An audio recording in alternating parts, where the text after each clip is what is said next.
Okay, here we go. Good afternoon and welcome to this special event, Make Your Vote Count, Why and How to Vote During the Pandemic. My name is Lori Becker and I am the Chief Operating Officer at Starkloff Disability Institute. It is my pleasure to serve as your MC for today's event. Before we dive in, we'd like to go over some of the technical aspects of this event to ensure a great experience for everyone. Helping us out behind the scenes is our Director of Development, Scott Thompson, and he is going to do a quick review with everyone in the audience. So, Scott?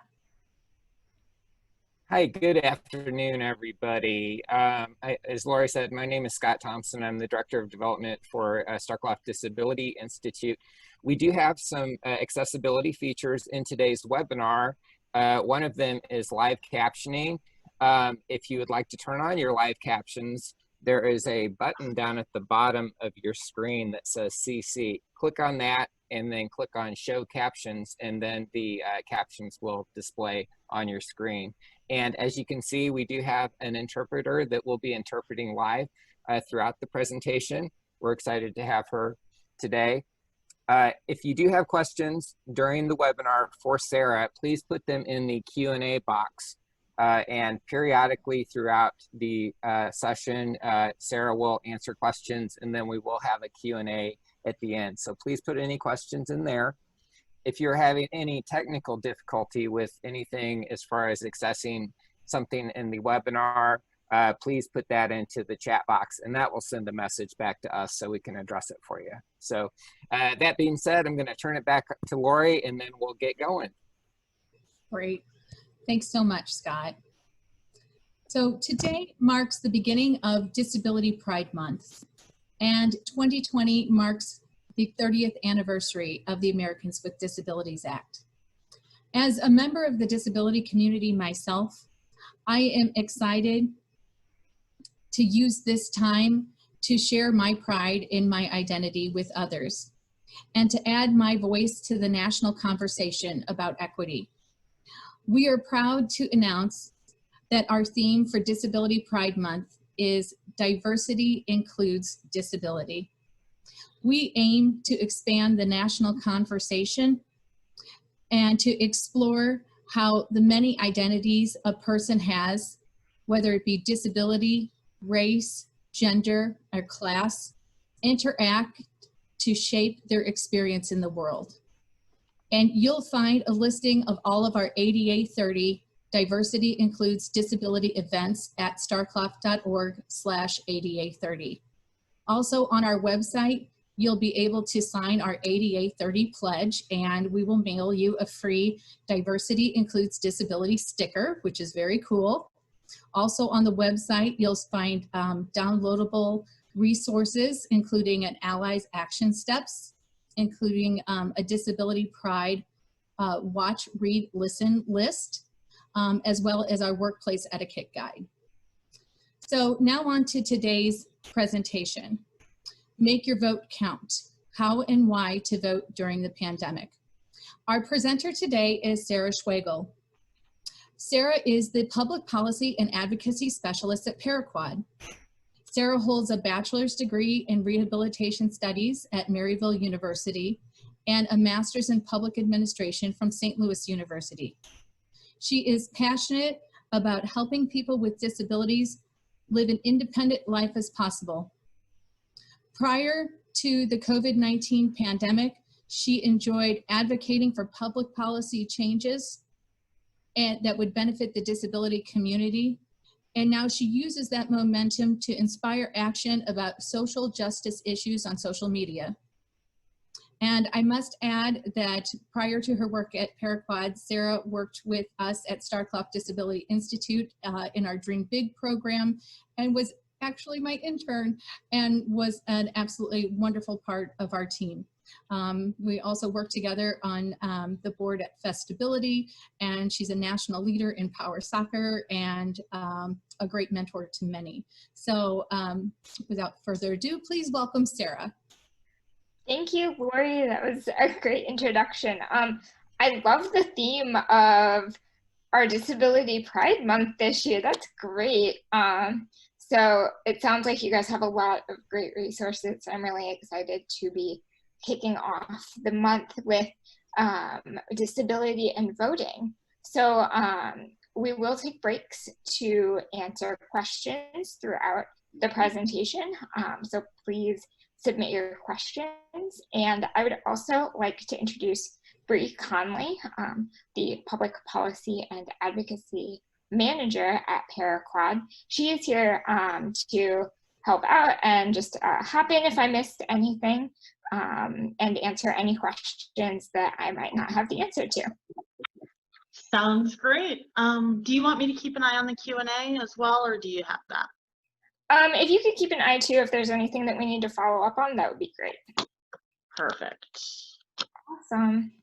All right, so I think we'll go ahead and get started then. So whenever I talk about voting, I like to start with this quote about why voting is so important. The stakes are too high for government to be a spectator sport. Voting has an impact on almost every aspect of our lives, from the courts to agriculture and environment to healthcare and taxes and education and business. And it's really important that everyone goes and votes. A lot of people with disabilities feel like the world is not created for them. And that's unfair. And we have the same rights as non-disabled folks. And we are able to vote. One thing we can do to address that is to realize that we have power when we vote together as a community. There are over 1 million disabled people in Missouri, and 1 million people plus family, friends, and allies is a lot of voters who can work together to make sure candidates who care about disability are elected.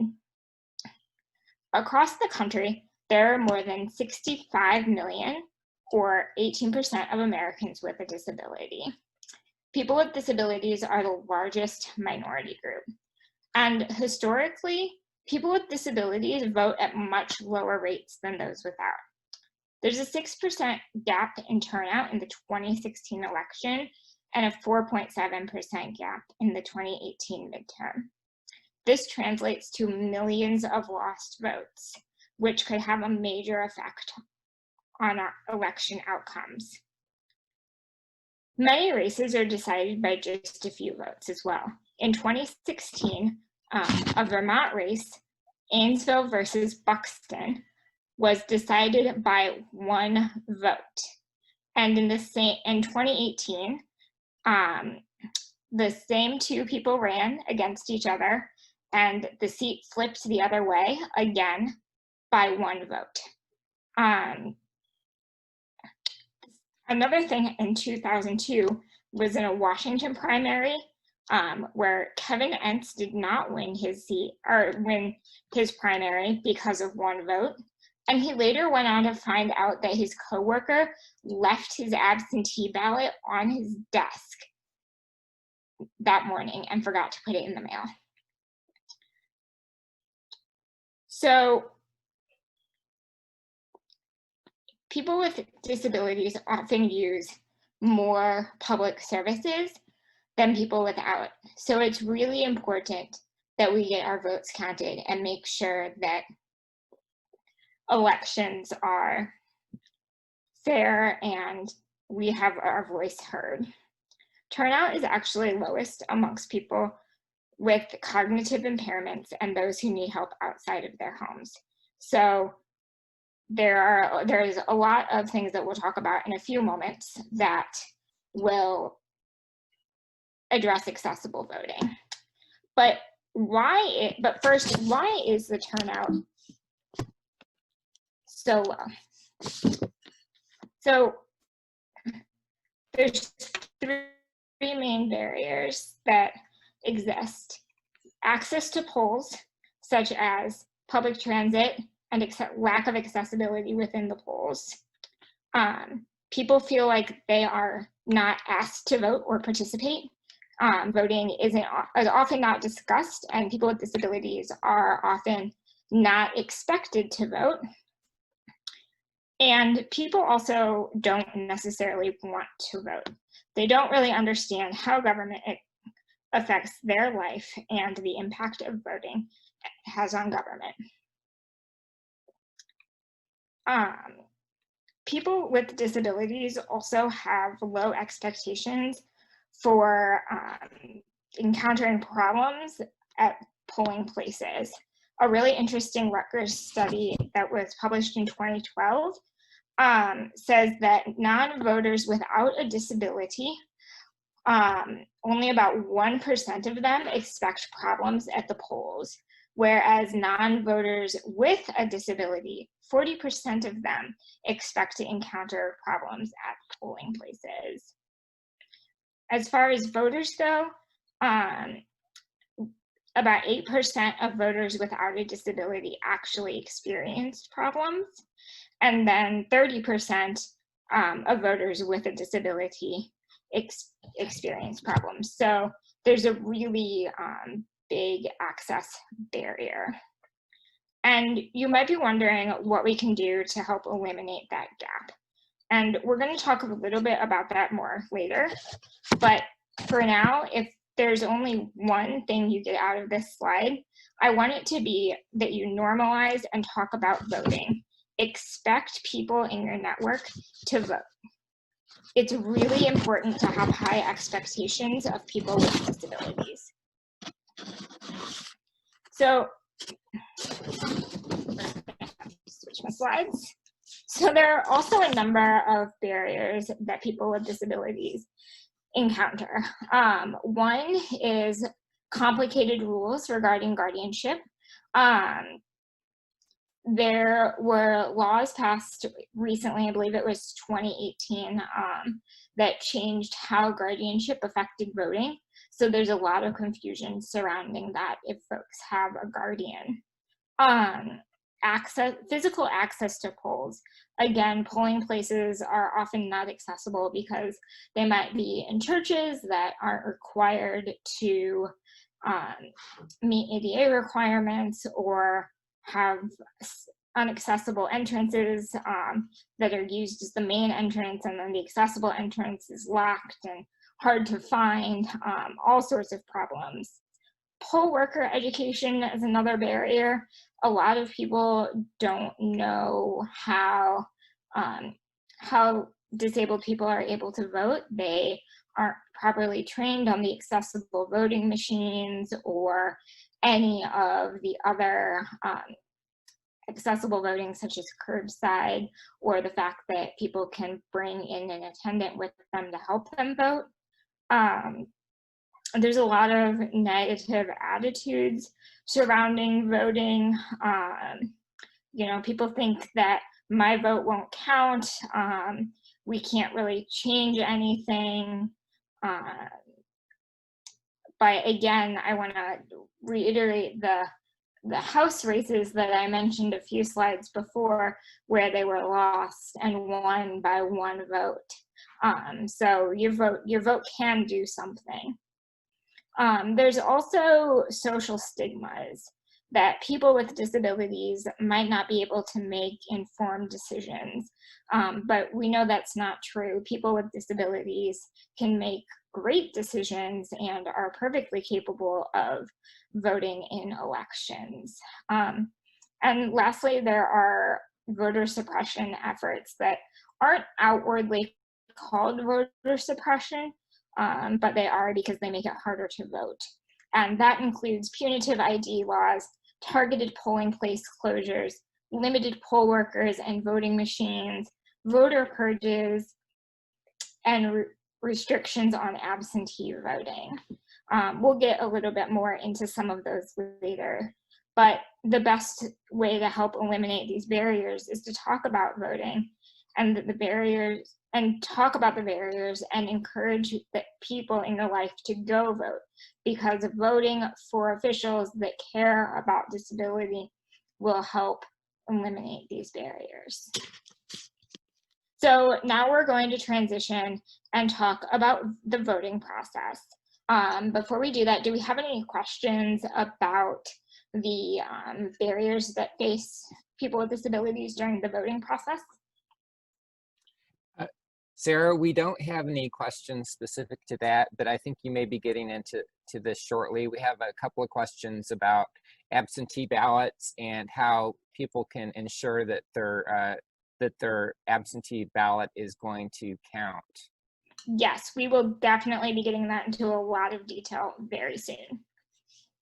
Okay, we do have a question that just popped in, and it is, what should someone do if they face a barrier at the polling place, like a person who doesn't know what to do if someone is blind or has low vision?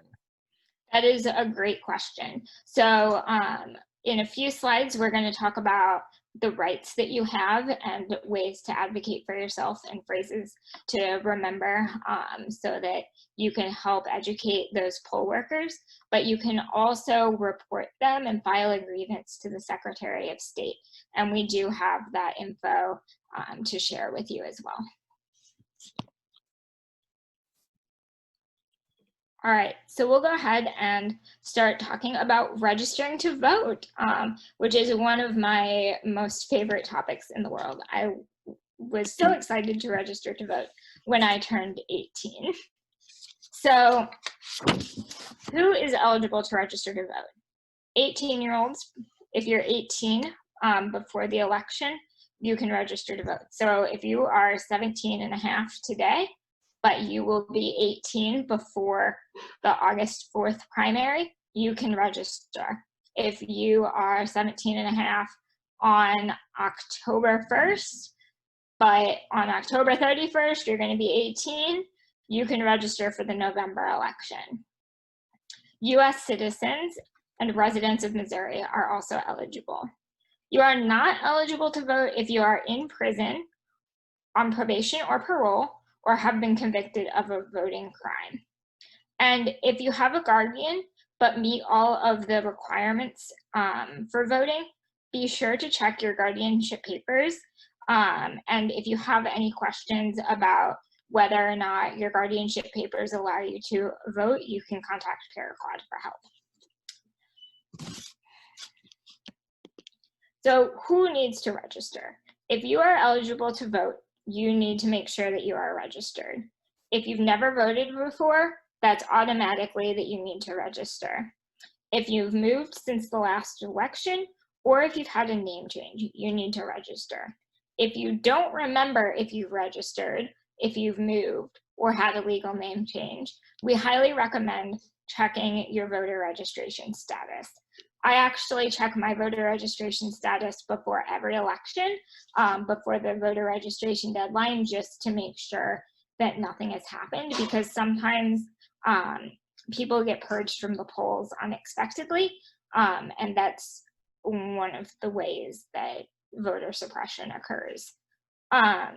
This year, July 8th is the deadline for the August 4th election, and you can check your status by clicking this link or calling your local election authority. Here we have the St. Louis City Board of Elections as well as the St. Louis County Board of Elections for you to reach out to. And we will be able to send all of this information in a follow-up email. All right, so how to register. Sorry about the papers. So you must complete an application and submit it to your local elections authority to register. There's 3 ways you can do this. You can download and print an application and mail it to your local election authority. You can go in person to election authorities, DMVs, some public assistance agencies, military recruitment centers, or libraries. During COVID, the easiest way, I think, is to go online and do the electronic voter registration by using this link. Again, we'll send this in a follow-up email, or to download and print your application. They're both like very, very easy. And if you have time, we are happy to stay a few minutes later and help you get registered.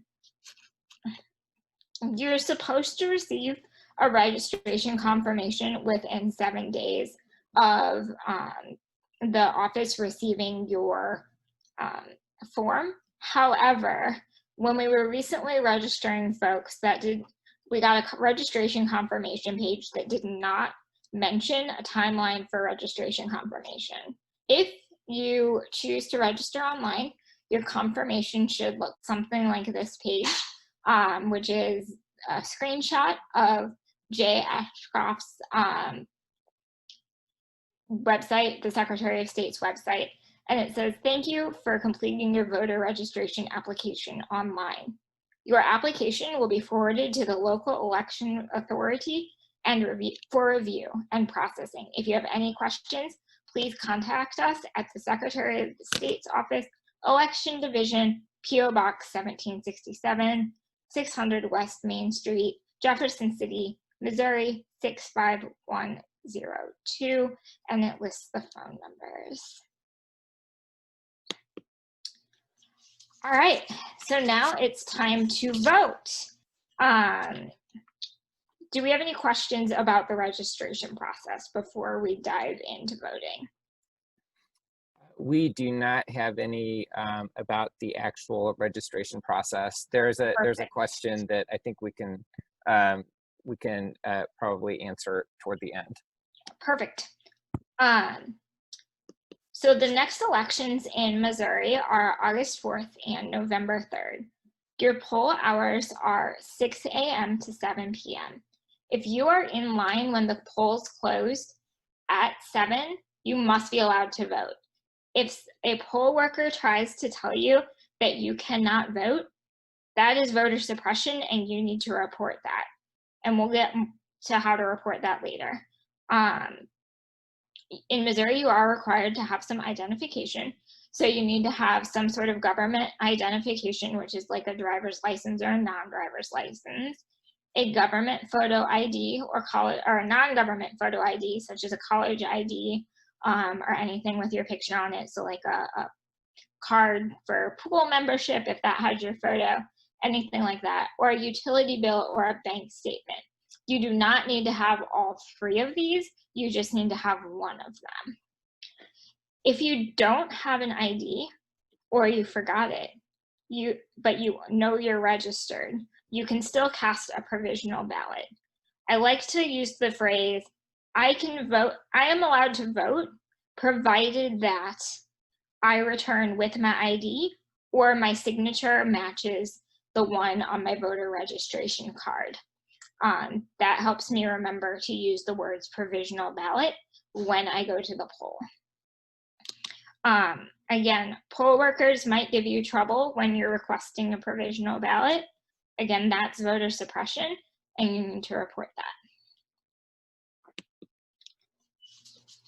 All right. So as a voter in Missouri, you do have a full list of rights. And you have the power to file a complaint if your rights are violated.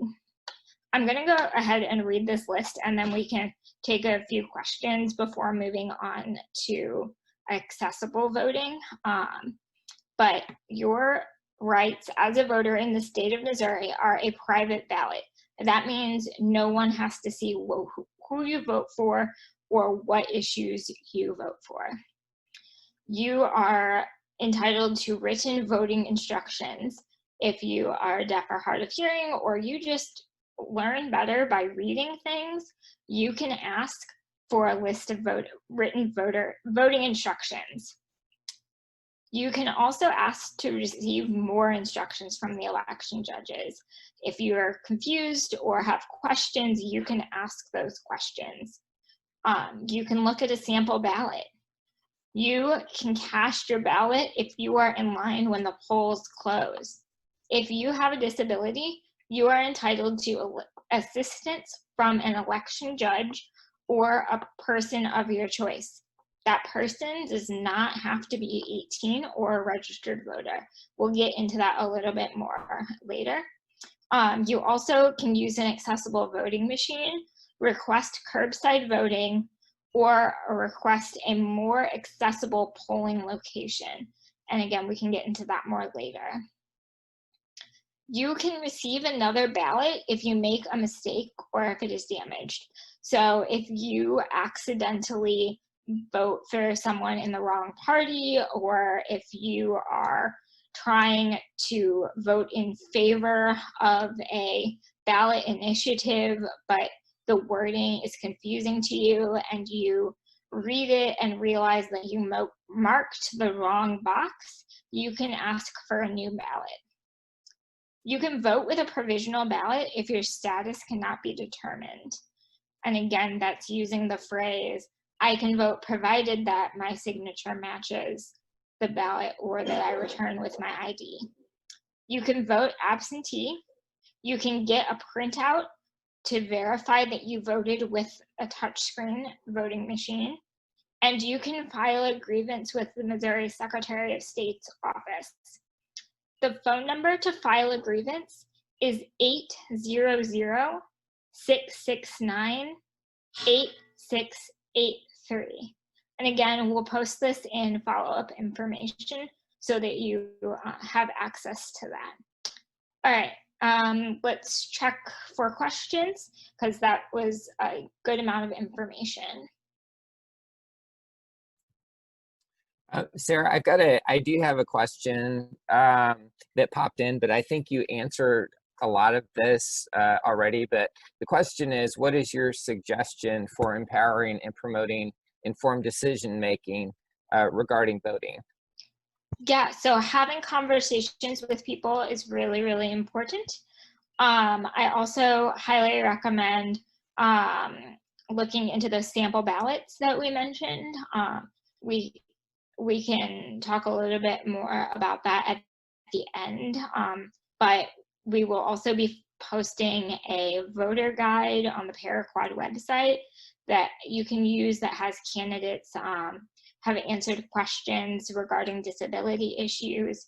A lot of it is researching and networking and having open and honest conversations about what candidates' positions are on issues that are pertaining to disabilities.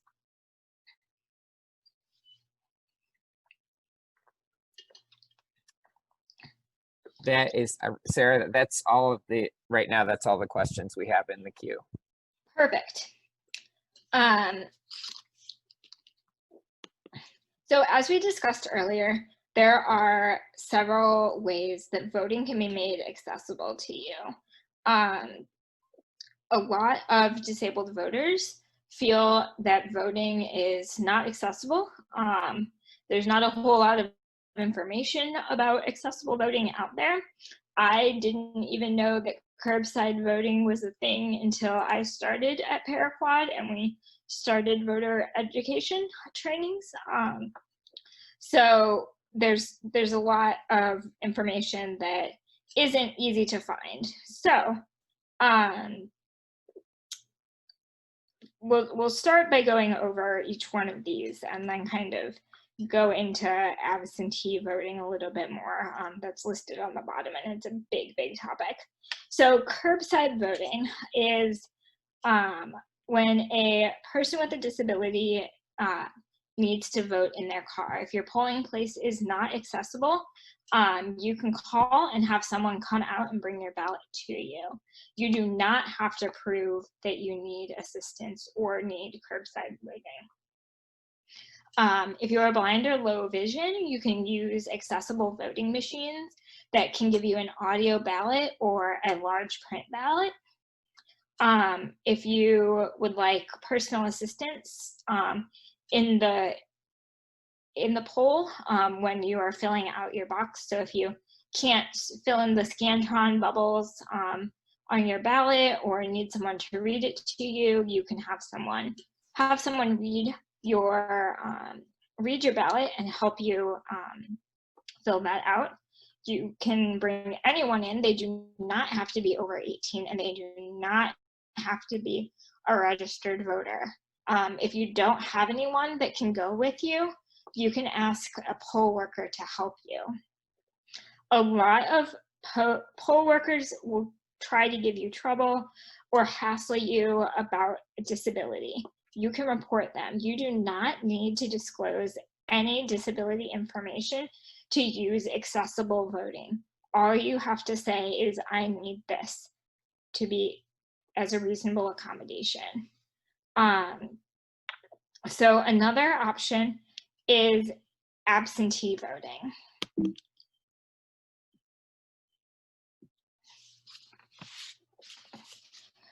Before we dive into absentee voting, I want to acknowledge that this is not the most accessible voting way to vote for everyone, especially people who are blind or low vision, as Missouri does not offer alternative formats. So you cannot request a Braille ballot or a large print ballot. Okay, so to request absentee voting, you have to fill out a absentee request form, and that is on the Secretary of State's website, and I have the link on the next slide. But you fill out that form and you can either mail it in, drop it off in person, fax it, or email it. However, I recommend mailing it. I personally think that is the easiest thing to do, is just to drop it in the mail, especially during COVID. There are also some rules that we'll get into about COVID voting, and you cannot submit your COVID request form via fax or email. So again, I think mail is just a fail-safe way to go ahead and get your request form submitted. Spouses, parents, and children may also complete a absentee ballot application in person on behalf of the voter. So if you cannot print one off, or you don't have internet access or whatever, and you don't want to go out, your spouse, your parent, or your child can go to your local election authority, fill out the form on your behalf. So absentee ballot accommodations must be submitted to the proper election authority by the deadline of the second Wednesday prior to every election. So for the August 8th primary, that is July 22nd. And for the November election, that is October 21st. If you've registered by mail, but you have not voted in person and are requesting an absentee ballot, you have to include a copy of your valid ID, one of the government ID, or one of the IDs that we listed on the slide before. So either a government ID, a non-government photo ID, or a utility bill or bank statement to be able to vote. Here is the link for the absentee request form. We will definitely send this out in a follow-up email. And if you would like assistance filling it out, we are happy to stay on a few extra minutes to help you figure it out, to help you fill it out, and we'll mail it to you so that you can mail it to the election authority in your area. Okay, so absentee voting in COVID. This is a lot, so hang in there with me. And we will pause for questions afterwards. So recently, a law was passed to allow anyone to vote at home due to COVID. There's a difference between an absentee ballot and a mail-in ballot. An absentee ballot, you have to have an excuse. A mail-in ballot, you do not have to have an excuse. So listed here, I hope you all can see my cursor, but listed here, we have the absentee ballot request. Select one reason. Notary is required unless specifically noted below. So if you're absent from your jurisdiction on election day, you can vote absentee with a notary. If you are incapacitated or confined due to illness or physical disability, or you are a caregiver for someone who is incapacitated or confined due to illness or disability, you can vote absentee without a notary. If it is against your religious belief or practice to vote in person on election day, you can vote with a notary. If you are working as an election authority, you can vote absentee with a notary. If you are incarcerated and retained all necessary qualifications for voting, you can vote with a notary.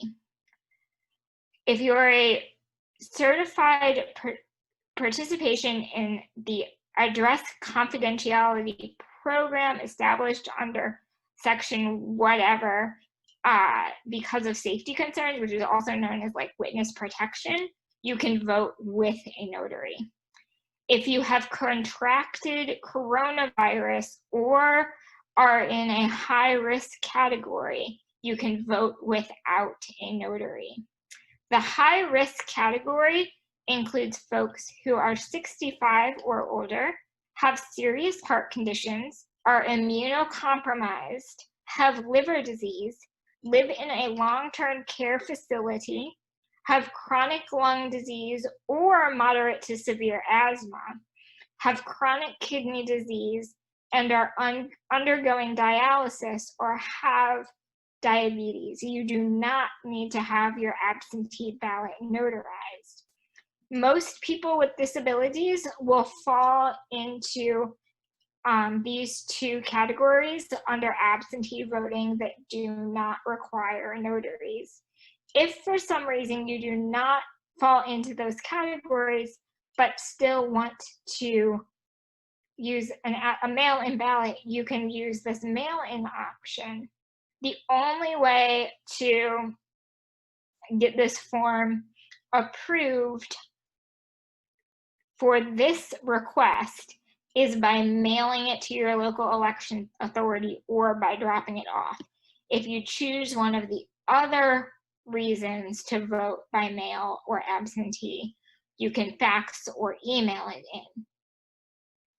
That was a lot. And pause and let you guys kind of soak that in, and I'll kind of recap really quickly. So again, if you want to vote absentee, use one of these first reasons in the chunk. If it says no notary required, you do not have to have it notarized. Most people with disabilities fall into either the category of incapacitated or confinement due to illness or physical injury or physical disability, or the high-risk coronavirus category. If you do not fall into one of those, but you want to vote at home, you can use a mail-in ballot and mail or drop off this request and have your ballot notarized. Let's pause for questions, because I'm sure there's a lot. All right, we've got, Sarah, we do have 3 questions about absentee ballots. The first question is are these guidelines just in our state, or are these national? Yeah, so there are going to be different guidelines for every state. This form is specific to Missouri. Other states have no excuses absentee voting. Other states just send absentee ballots to all of their registered voters. So this is Missouri specific. Okay. And do these, another question that I have is,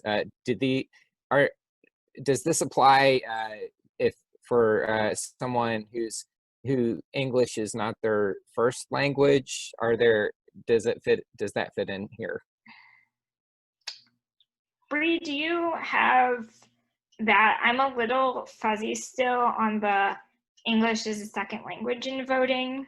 Can you hop in on that one? So that's something actually I got an email about yesterday, and I'm still a little fuzzy on that too. Can we get back to you with that information either this afternoon or tomorrow? Yes. Scott, if you go ahead and just like make a note of who asked that, we are happy to follow up on that. Absolutely. And we'll follow up with them individually, and we'll follow up with your organization so that you can spread that out as well. Okay, I've actually got a couple more questions coming in. Can a voter call for clarification on wording if they're voting absentee? I think yes.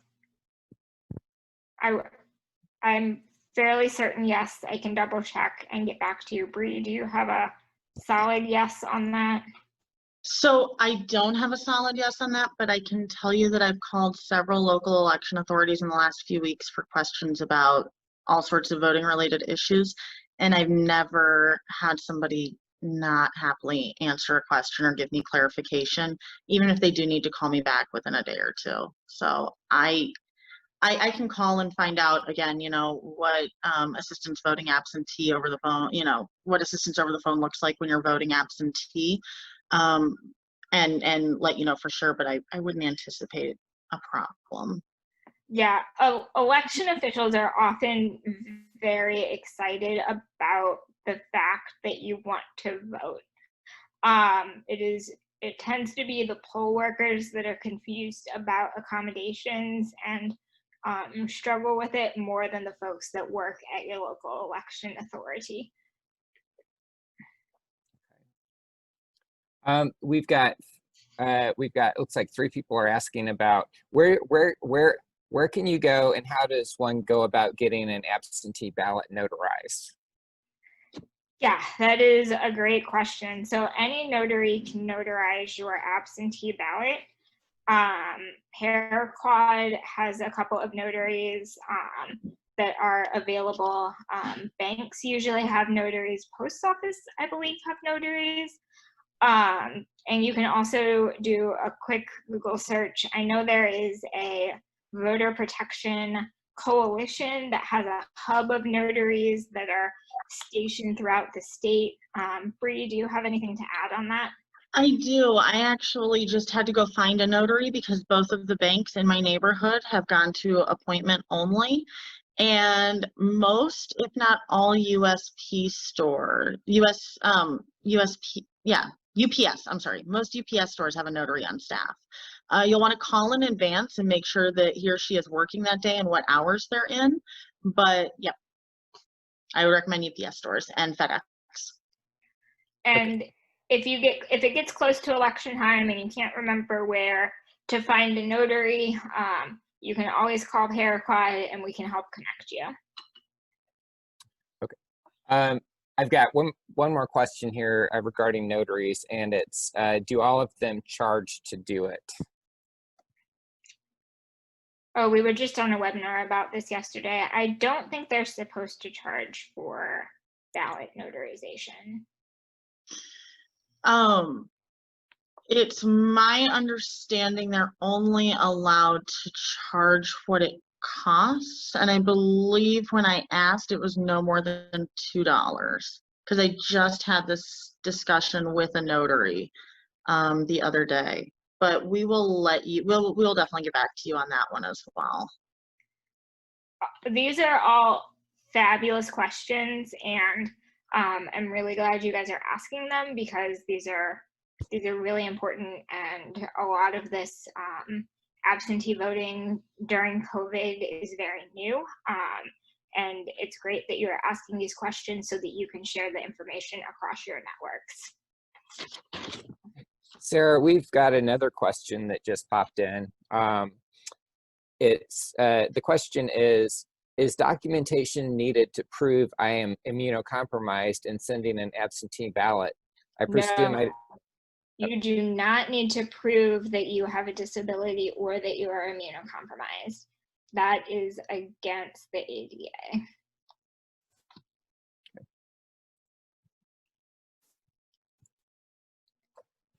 All right.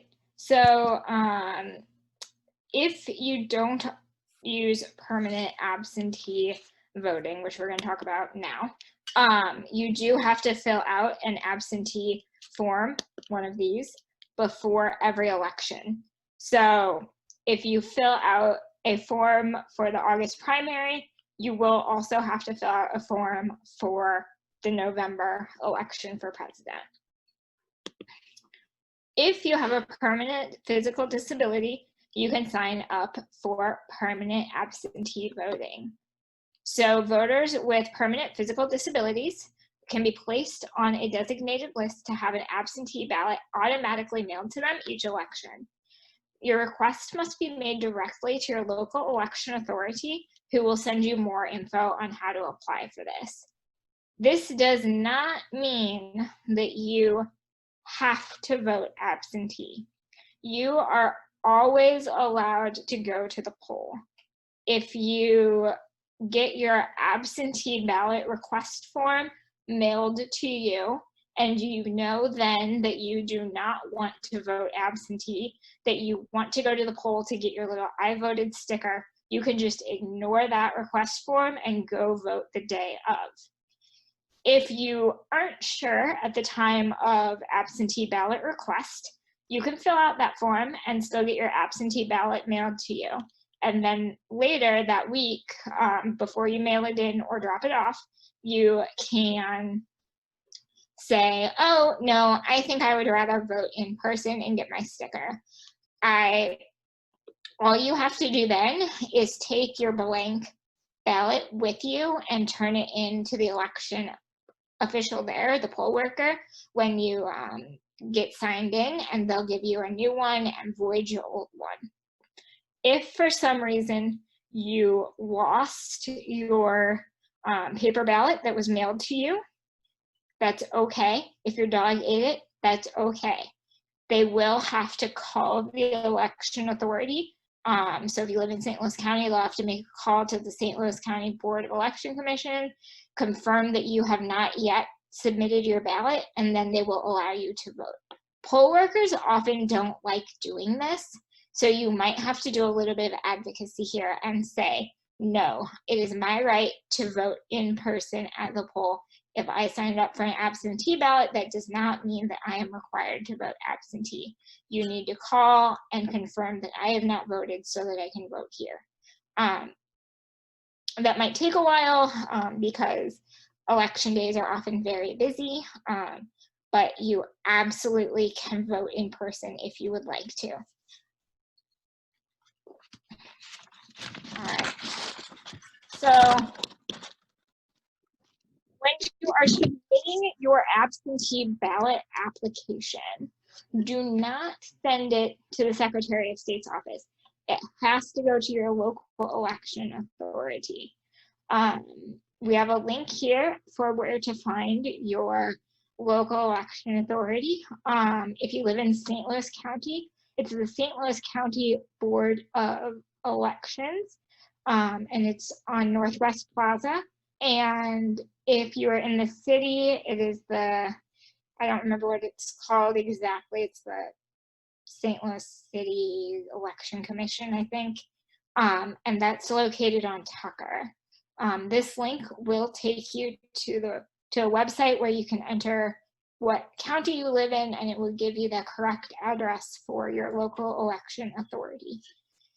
Again, your absentee ballot has to arrive no later than 5 p.m. on the second Wednesday before the election. So for July 22nd, so for our August primary, that's going to be July 22nd, and for our November election, that is going to be October 21st.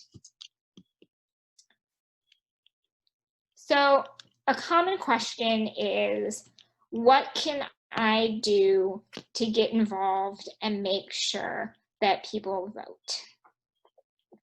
First, register and vote yourself. So make sure you are voting. Second, tell others, have conversations, make sure that everyone in your network is expected to vote. Shame your friends for not voting. That's totally fine. I shame all of my friends if they don't vote.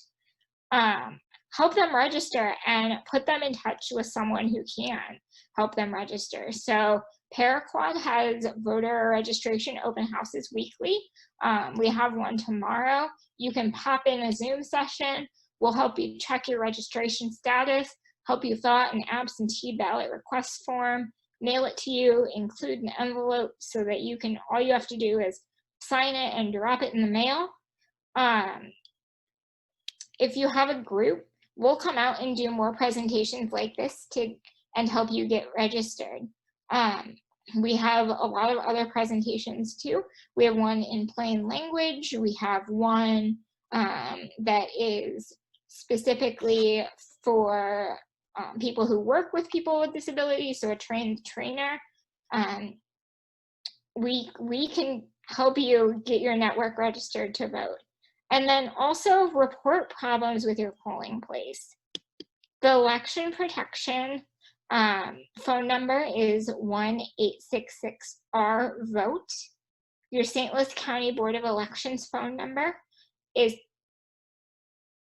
615-1800.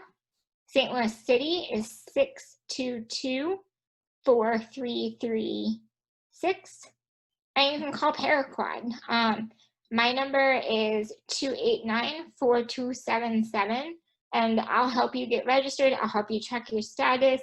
I will answer any questions you have. Anything I don't know the answer to, I will absolutely find it. And the Missouri Secretary of State's phone number is 1-800-NOW-VOTE. If you need accessible transportation to the polls, there are a lot of options, including caller ride, which we've listed all the numbers down here for. You do have to be a registered user of caller ride to be transported to the polls on election day. If you are not, you can reach out to Paraquad, and we can help you get transportation set up to go to your poll. And again, during COVID, I don't know how many of you will want to vote in person, but that is a decision that you can make, and we are more than happy to help you figure out how to get to the polls if transportation is something that you need assistance with. So does anyone have any questions?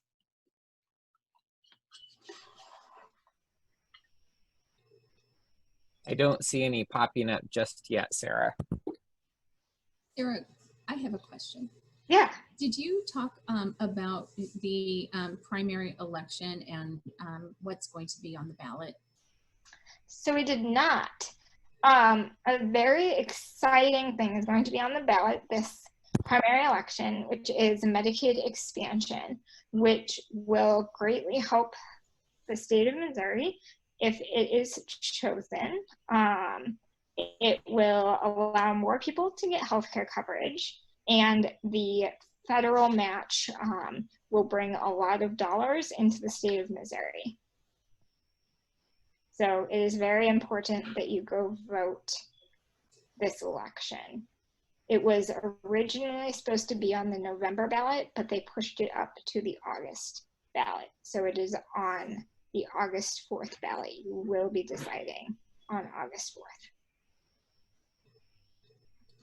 And if I recall, this was in the legislature for some time, and they failed to expand Medicaid and accept those federal dollars. And now it is to a vote of the people. Yes. So it's up to us to take action and make it happen. Correct. There was a ballot initiative. The ballot initiative collected signatures all across the state. There was a coalition of healthcare organizations that helped push that ballot initiative. It got the required signatures, I think, a couple months ago, and it was decided that it would be on the August ballot. So the people of Missouri get to decide whether or not we expand Medicaid. Okay, great. And do you know if there is what that's going to be called on the ballot, so we know exactly what to look for? I'm fairly certain it's Amendment 2. Amendment 2, and that's an affirmative yes vote for that. Bree, can you hop in on this one? It's okay. Can you hear me now? Yes. I'm sorry, can you hear me? Okay. Can you repeat that? That it's Amendment 2 for Medicaid expansion. Oh, I thought it was amendment 4. I could be wrong. And I thought it was 4. Let me just check real quick. I've been getting my 2s and 4s mixed up lately. I'm getting this mixed up with the right to work thing that was up on the ballot a couple years ago. Oh, it's amendment 2. So yeah, you were right. Great. So a yes on 2. Can you tell me a little bit more about your Paraquad's voting guide? Is that on your website right now? Do you have that up for August? Yeah, so the voting guide is not quite ready yet. We have over 96 responses from candidates across the state who are running for an election or for a seat during the primary. So we sent it to, gosh, over 300 people, and we've gotten 96 responses, which is amazing. So in the next week or so, we'll be compiling that into a document, and we'll be posting it on the website. If you would like a paper copy, if that's easier for you to navigate, please reach out and we'll get one sent to you. We're also going to be updating it weekly in case any of the candidates decide that they want to change their answers or realize that they forgot to submit them because COVID and the world is crazy right now. So we're really excited to have so many responses, and hopefully candidates will really take disability issues to heart this election season, and disabled voters will be able to make really great informed decisions. In addition to all of this work surrounding voting in the upcoming elections, were you guys able to participate in Disability Rights Legislative Day this year? Did that happen? Yes, it did happen. That was the last thing we did before COVID happened. It was a great event. We were able to take a lot of participants to the Capitol. They were able to meet with their legislators, and we had a rally, and it was fabulous. If you're interested in attending Disability Rights Legislative Day next year, let us know. It's usually in March. Okay, and if you know, people want to continue to stay involved beyond voting and encouraging others to do so, you know, are there other ways that Paraquad offers to do that, Sarah? Yes, there are several other ways for you to be involved in public policy and advocacy at Paraquad. If you want to reach out, please do so. My email is schwegel, schwegel, @paraquad.org, and we can set up a meeting, and we can talk about where your advocacy interests lie, what you are interested in doing, and how you want to be involved. There are a number of ways for you to be involved, and there is something that everyone can do. Sarah, I've got a question that came in, and this is just asking where exactly are we able to sign up for voter information from Paraquad? Is that through your general mailing list? Yeah, so that would be our general mailing list. There's a spot on the website for that.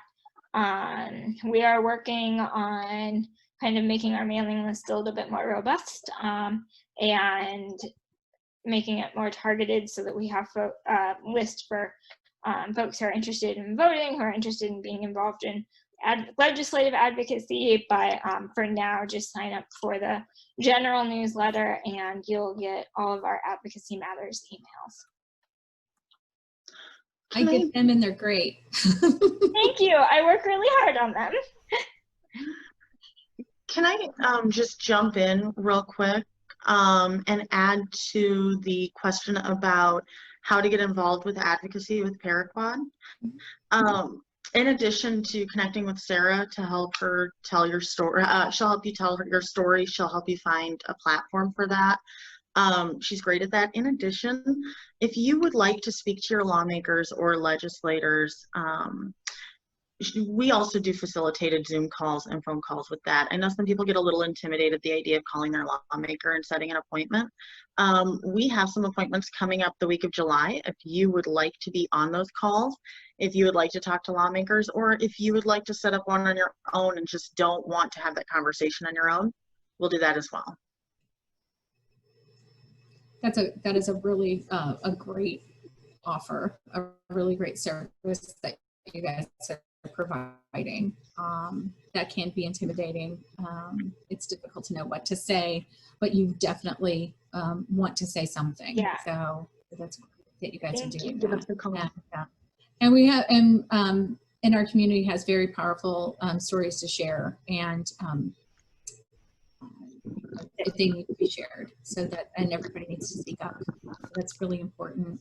One quick question on your voter guide is that, are you guys also kind of tackling and breaking down the ballot initiatives that are going to be on August and November's ballots? So there's a lot that is coming up, and I know even myself get kind of confused on, oh, what is this, what does this mean, and how is this going to impact me? And yeah, absolutely, we can have a ballot initiative explanation and how it will impact disabled voters. We can create that and have it ready for these 2 elections coming up. Great. That is very important. Great. Scott, have there any more questions come in before we wrap up?